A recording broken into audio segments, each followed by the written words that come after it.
Hola, buenas tardes. Comienza una nueva edición de Gente. Esto es un avance de la crónica de sucesos. Indignación en la familia de María del Carmen Martínez, porque su presunto asesino estuviera en libertad pese a ser un delincuente habitual. Le tocó a ella como le podía haber tocado a cualquiera del pueblo y vamos, eso es lo que ha querido decir la gente en la manifestación esta que ha habido ahora, ¿no? Una mujer regala su nieta de 2 meses a un matrimonio en Águilas, Murcia. El matrimonio intentó registrar a la niña como propia. Los 3 han sido detenidos. Condenan a la gente a que se haga cargo de la niña porque ellos no pueden mantenerla y bueno, que se queden con ella. María de las Nieves Domínguez, juzgada en Girona por la muerte de su segundo hijo, mientras cumple condena por haber matado al primero. Lo maté yo. Sí. Le tapé la boca hasta que dejó de respirar. Y después daremos un paseo por los protagonistas del corazón, hoy teñido de luto. Rocío Carrasco, Rafael e Isabel Pantoja, entre quienes han rendido un último homenaje al doctor Muñoz Cariñanos, asesinado por ETA en Sevilla. Un íntimo amigo mío, aparte de ser mi médico, es que era uno de mis grandes amigos. Antonio Ferrandis descansa ya para siempre en su pueblo valenciano Paterna. Belén Esteban define su auténtica vocación. Es una estrella del cine. Antonio David Flores, compungido al no haber podido estar con su hija en su cumpleaños. ¿Ya de su cumpleaños pudiste hablar con ella? No pude hablar con ella.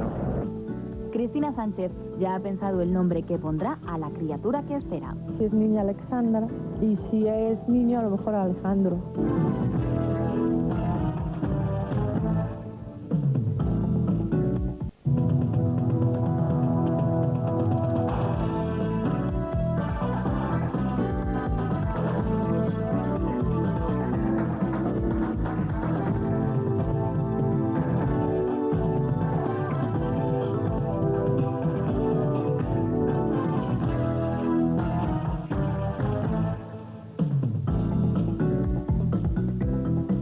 Hola, buenas tardes. En Girona comparece ante la justicia María de las Nieves Domínguez, una mujer que está siendo juzgada por haber asfixiado a su hijo de 3 años. Pero María de las Nieves ya tiene experiencia en estos casos y ha sido condenada en Galicia por haber matado a otro de sus hijos. Marta Martín nos lo cuenta. Esta es Nieves Domínguez, la mujer que ha confesado haber asesinado a sus 2 hijos, Jonathan de 3 años y José de 8 meses. Los hechos se remontan al 27 de diciembre del 97. Hacía poco que Nieves había abandonado Vigo, su ciudad natal, para reunirse en Figueras con su compañero sentimental, José, del que se había separado. Las discusiones en la pareja eran constantes, ya que José había empezado a verse con otra mujer. Con el objetivo de recuperar a su compañero, Nieves planeó acabar con la vida de su hijo, al que consideraba un obstáculo en la relación. El pequeño Jonathan tuvo que ser ingresado esta Navidad en el hospital de Figueras por un ataque epiléptico. Según ha explicado Nieves, durante el juicio que desde ayer se celebra en la audiencia de Girona, fue en el mismo centro hospitalario donde asfixió a su hijo. Porque lo maté yo. Sí. Porque mi compañero le pegaba mucho y sufría mucho. Y sufría mucho y él me dijo que tenía que acabar con la vida del niño. Según ha reconocido la acusada, el niño estaba despierto en el momento del crimen. Le tapé la boca hasta que dejó de respirar. ¿Cómo tapó la boca? Con la mano. ¿Con la mano? ¿La boca y la nariz? Sí. ¿Tú lo pones encima de él? No. Su excompañero sentimental, José Expósito, ha negado haber inducido a Nieves a cometer el asesinato. Fue detenido por su compañera y él en ese momento le invitó a usted de ser el cliente en lujo al asesinato. ¿Era eso cierto? Falso. Falso. Nunca he inducido yo a nadie, ni nunca jamás le diría yo a ella que hiciera nada, ni a ella ni a nadie. Nieves confesó a los Mossos d'Esquadra ser la autora del crimen de su hijo Jonathan. Fue entonces cuando se descubrió que 4 meses antes también había acabado con la vida de su otro hijo, José, de tan solo 8 meses, en el hospital de Vigo. El Ministerio Fiscal solicita para Nieves una condena de 18 años, mientras que la defensa pide la libre absolución porque considera que su cliente tiene las facultades mentales perturbadas. La indignación es el sentimiento que domina la familia de María del Carmen Domínguez. la mujer que murió asesinada en el portal de la casa de su madre en la localidad onubense de Cortegana. No entienden por qué estaba en libertad el hombre que la mató, un delincuente a quien todos conocían. María José Parra ha hablado con ella. La hija mayor de María del Carmen Martínez se fundía anoche en un fuerte abrazo con su abuela. Arropadas por el cariño de sus vecinos, recorrían las calles de Cortegana, en Huelva, para pedir justicia. Desde la plaza del ayuntamiento llegaron hasta el lugar del crimen. Le doy muchas gracias también al pueblo de Cortegana por la calor que nos ha ofrecido, el apoyo tan grande que nos ha dado. Y esto es una cosa que no debemos de tomarnos la justicia por nuestras manos, por supuesto, ¿no? Lo que sí es que vamos a intentar de que lo que es la ley, lo que son los jueces, por ejemplo, pues que en este caso, por ejemplo, esta jueza de Aracena, dentro de este hombre, después de 9 casos en la calle, con este hombre, pues se han invitado casi a esperar a que pasara esto, por ejemplo, ¿no? Mi hijo había entrado a robar, se ve que había entrado muy poco tiempo antes, pues mi hermana llegó en ese momento, abrió la puerta y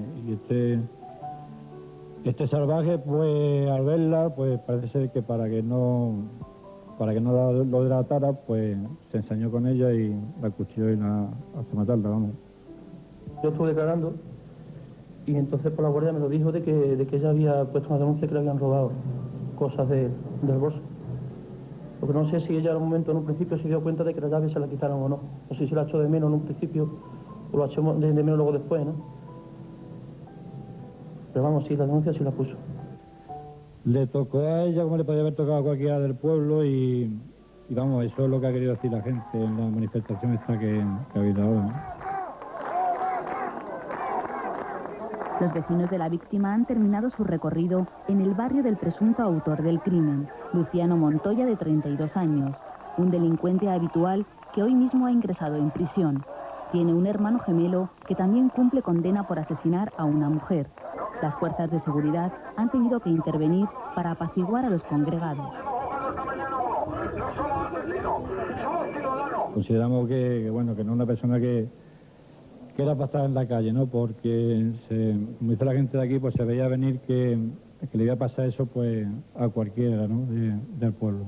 María del Carmen tenía 35 años y 2 hijas de 12 y 4. Estaba en trámites de separación. Ahora las 2 pequeñas son las víctimas inocentes de este crimen. Ahora vienen las consecuencias, ¿no? de estos hechos y bueno, pues que habrá que pensar la mejor solución para ella y por supuesto que se haga beneficiar a esa criatura, ¿no? Hoy en Cortegana, este pueblo de 5.000 habitantes, se respira indignación y dolor. Una niña de 2 meses se ha convertido en la protagonista involuntaria de una triste historia. Su padre la dejó con su abuela materna, que se la ofreció a una pareja que pasaba por allí. Lo más curioso es que la pareja intentó registrarla a su nombre en el registro civil de Lorca, Murcia. Beatriz Martín nos cuenta el final de este despropósito. Con solo 2 meses, la pequeña ya ha conocido lo que es la soledad, el no ser querida por su propia familia. Su triste historia comenzó el pasado 8 de octubre. Ese día sus padres discutieron. Su madre decidió marcharse del domicilio familiar y dejó a la pequeña y a sus 2 hermanos de 2 años y 1 al cuidado de su marido. Al día siguiente, este cogió a nuestra inocente protagonista y fue a casa de sus suegros, donde sabía que estaba su esposa. No pudiéndose hacer cargo, según manifestaciones, de los 3, pues el padre decide otro día pues llevar a la niña a la madre, la llama y le dice que baje por ella y se marcha. Parece ser que la niña está sola durante un tiempo. Sola a la intemperie, la niña comenzó a llorar. Los vecinos alarmados se acercaron para socorrerla. En ese momento salieron a la puerta la madre y la abuela materna, quienes hicieron un insólito ofrecimiento a los que estaban allí. La madre y la abuela del bebé pues invitan o conminan a la gente a que se haga cargo de la niña porque ellos no pueden mantenerla y bueno, que se queden con ella. Una niña que había por ahí pues llama a su madre y estos recogen a la niña. La mujer se llevó a la niña y trató de inscribirla en el registro civil de Lorca a su nombre y al de su marido. Por supuesto no lo consiguió y la Unidad de Mujeres y Menores de la Guardia Civil inició una investigación que ha llevado a la detención del matrimonio que quería acoger a la niña y a la abuela materna de esta. La inocente y frágil víctima de esta historia se encuentra en un centro de menores. La niña estaba en unas condiciones perfectas, la tenía muy bien cuidada, aseada, le habían dado toda de comer a sus horas, estaba perfectamente, o sea que en ningún momento ha estado descuidada por ellos ni ha recibido ningún maltrato de esta gente para nada. Está recién internada en un centro, internó el sábado pasado y ahora mismo se le están haciendo analíticas y desde luego en principio no presenta ningún hematoma. La Guardia Civil busca a los padres del bebé, mientras los detenidos han pasado ya a disposición judicial por un presunto delito de alteración de la paternidad y otro de falsedad de documentos. Ahora el juez deberá decidir sobre el incierto futuro de la niña. María Mata, una mujer de 58 años, encontró la muerte en un paso de cebra cuando iba a trabajar. Un joven de 21 años se la llevó por delante con su vehículo. 2 mujeres más resultaron heridas en el accidente. Los hechos ocurrieron en Alcaudete, Jaén. Nos los cuenta Marieta Fernández. Estas marcas en el suelo indican los últimos instantes de la vida de María. Eran las 7 de la mañana y la mujer junto a 2 de sus compañeras se dirigía a la fábrica en la que trabajaba. Un automóvil que avanzaba a gran velocidad se las llevó por delante mientras las mujeres cruzaban este paso de cebra, que se encuentra en el límite de Alcaudete con su polígono industrial. Y si entonces un base, digo, es un perro, que aquí matan muchos perros al cruzarse. Digo, es un perro, porque el golpe no era de coche, era la criatura. Ya me asomé a la ventana y veo aquí, digo, bueno. Una estaba allí matada, muerta. Y 2 había ahí tumbados boca abajo, 2 muchachas, y tenían vida, porque hablaban a ellas, en fin, hasta que no vino la ambulancia para cogerlas, no la retiraron de ahí. El parabrisas metió para adentro, se ven los pelos de la muchacha, se ven los pelos en los rotos, y toda la delantera bollada. María salió despedida a unos 10 metros. En la caída su cabeza impactó contra el suelo. El golpe fue tan fuerte que murió pocos instantes después. Parece que el exceso de velocidad del automóvil en un recorrido limitado a 50 km/h, unido a la escasa visibilidad de la zona y la neblina que mojaba el asfalto, pudieron ser las causas del accidente. Pues yo sí creo que iba loco perdido. Parece ser que ella entraron en el paso de cebra y el coche estaba demasiado cerca. La familia de María llora desconsolada su muerte, mientras las otras 2 heridas permanecen todavía en el Hospital Ciudad de Jaén.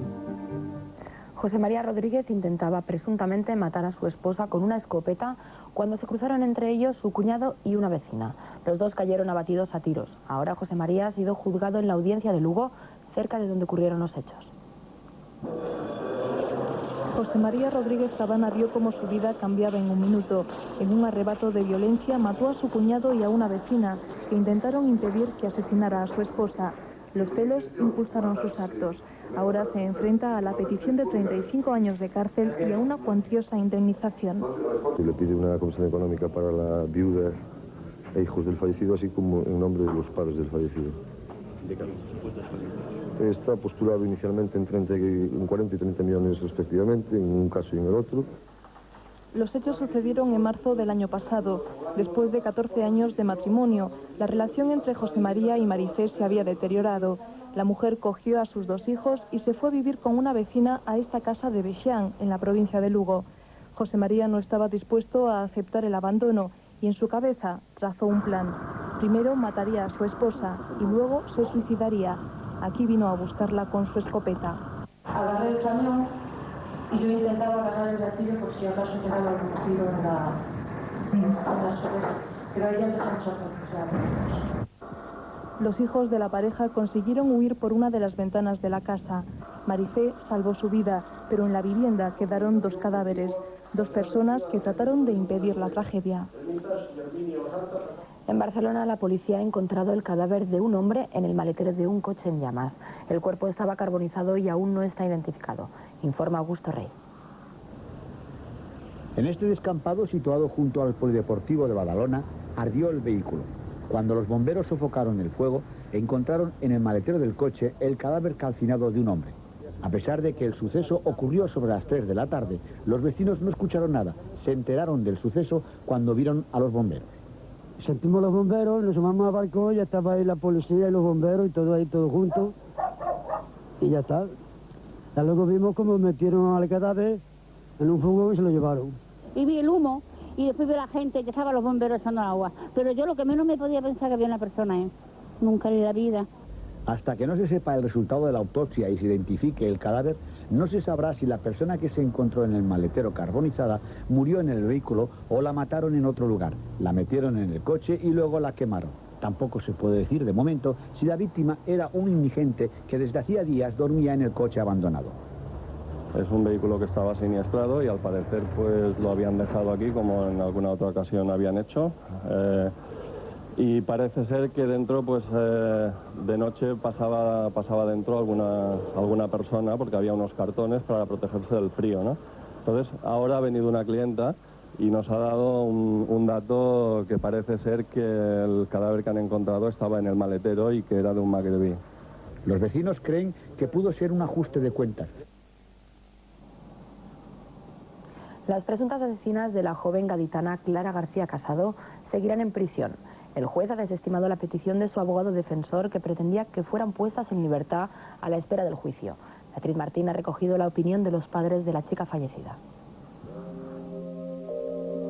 Meses antes del terrible asesinato de su hija, José Antonio y María habían planeado pasar este puente en Madrid con Clara y su hermano para que los niños conocieran la capital y celebrar así su aniversario de boda. Unos planes truncados por la tragedia. El matrimonio ha estado en Madrid, pero por un motivo muy distinto: luchar para que se haga justicia en la muerte de su hija. Ha sido tan injusta su muerte que no podemos dejar también que sea tan injusta en la justicia que reciban las dos que la han matado. Clara murió apuñalada por dos compañeras de instituto de 16 y 17 años en este parque de San Fernando, en Cádiz. A diferencia de la ley del menor que está ahora vigente, el texto que entrará en vigor en enero del próximo año las considera menores y no podrán ser condenadas a más de 5 años de privación de libertad. Yo creo que el que es capaz de asesinar como ellos asesinaron a nuestra hija no es menor ni muchísimo menos. Entonces yo no sé qué es lo que puede definir la mayoría de edad, pero creo que no se puede definir por horas o por meses, sino que es por los actos que cometan. Las presuntas asesinas permanecen en prisión. Sus abogados habían solicitado para ellas la libertad provisional, pero el juez ha denegado la petición por peligro de fuga y posibilidad de reiteración de los hechos. Los padres de Clara, que desde aquel 26 de mayo no han perdido nunca la serenidad, prefieren no imaginarse lo que pasaría si se encontraran cara a cara con quienes les han arrebatado a su hija. Imagínate que somos un padre y una madre que hemos perdido pues lo más grande que puede tener una persona, que es un hijo. Entonces, decirnos que qué le diríamos a las que nos han quitado pues la vida a nosotros también, no te podemos responder a eso, porque a lo mejor te respondería pues de una manera irracional, y pienso que por encima de todo hay que mantener la racionalidad, ¿no? La muerte de Clara les ha cambiado completamente la vida. Su hogar ya no volverá a ser nunca el mismo. Lo que sí que tenemos es un cierto recelo, por ejemplo, con nuestro niño, que nosotros nos ha gustado educar a nuestros hijos en libertad. Y ahora pues no sabemos tampoco si vamos a ser capaces de darle la libertad que necesita para formarse y hacerse una persona de bien, ¿no? Entonces ahí sí estamos un poco recelosos. Es natural porque nos han quitado a uno de los dos hijos que teníamos, ¿no? Entonces siempre el miedo lo tenemos. Ya nuestra vida se ha cambiado completamente, vamos. La alegría se perdió ese mismo día, el día 26, y yo creo que, yo no sé si alguna vez volverá. Tenemos otro hijo, pero no volverá a ser nunca igual que antes del día 26. Por si alguien quiere dirigirse a nosotros, el apartado de correo es Clara, con K, y el apartado es el 2730 de Cádiz, el código postal 11080. José Antonio y María siguen recogiendo firmas de apoyo para su lucha. Un joven de 26 años se sienta en el banquillo de los acusados en la Audiencia Provincial de Palma de Mallorca por el asesinato de su madre. Nos lo cuentan desde nuestra redacción en Baleares. Juan Cerdá Puigcerver, acusado de matar a su madre tirándola por un barranco, ha cambiado durante el juicio que se desarrolla en Palma su declaración inicial de hace 2 años. Los guardias civiles que le detuvieron han declarado esta mañana que el acusado se inculpó de manera espontánea de la muerte de su madre. Según los investigadores, el móvil del posible asesinato sería el pago de 3 millones de pesetas por la hipoteca del piso, que su madre no quiso dejarle.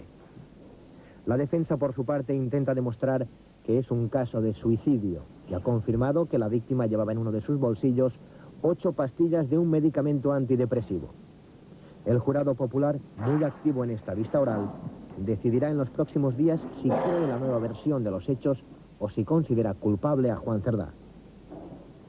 3 jóvenes murieron atropellados por un conductor ebrio en Sabiñánigo, Huesca, en febrero del año pasado. Las víctimas de 19 y 15 años eran excursionistas madrileños y caminaban por la calzada cuando ocurrió el accidente. Ahora el juez que condenó al conductor a 2 años de cárcel pide para él el indulto por las razones que explica Sergio Álamo. La muerte de Raúl, Isabel y Francisca fue un terrible golpe para sus familiares y amigos. Los 3 jóvenes se dirigían ya de madrugada, junto a varios compañeros, al hotel de Sabiñánigo donde se alojaban. Caminaban por la calzada cuando un vehículo los arrolló. Los 3 murieron en el acto.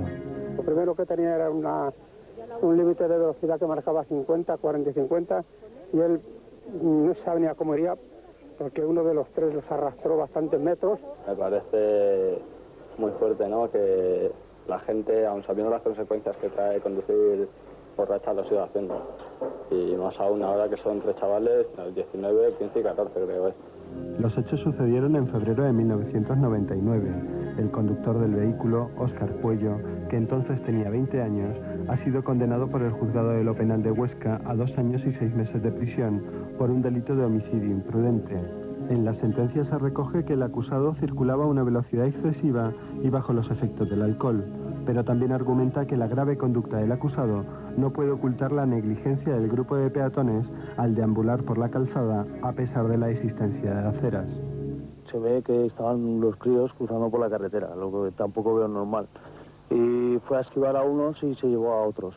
No se encuentran frenazos, no se ve ni rodadas tampoco por la acera ni nada. Sí, van por el medio de la calzada. Las culpas las ha llevado todas Óscar, siendo que en realidad las tenía que llevar también los críos, que eran los más culpables. Ahora el mismo juzgado que lo ha condenado solicitará al gobierno un indulto que rebaje la pena impuesta hasta los 2 años para evitar que Óscar ingrese en prisión. Pedro Arenas y Antonio García murieron en el fondo de un pozo de aguas residuales en Jaén hace ahora un año. Su familia piensa que se trató de un accidente laboral y reclama la correspondiente indemnización. Sin embargo, ya existe una sentencia que dictamina que la muerte se debió a una imprudencia por parte de los trabajadores. Paula Pérez ha recogido el testimonio de las familias. El 23 de julio de 1999 fallecieron Antonio García y Pedro Arenas, 2 compañeros de trabajo. Antonio dejó solos a Francisca López, su mujer, y a sus 5 hijos, una familia jienense que hoy malvive con una pensión provisional de la Seguridad Social. Se sienten sin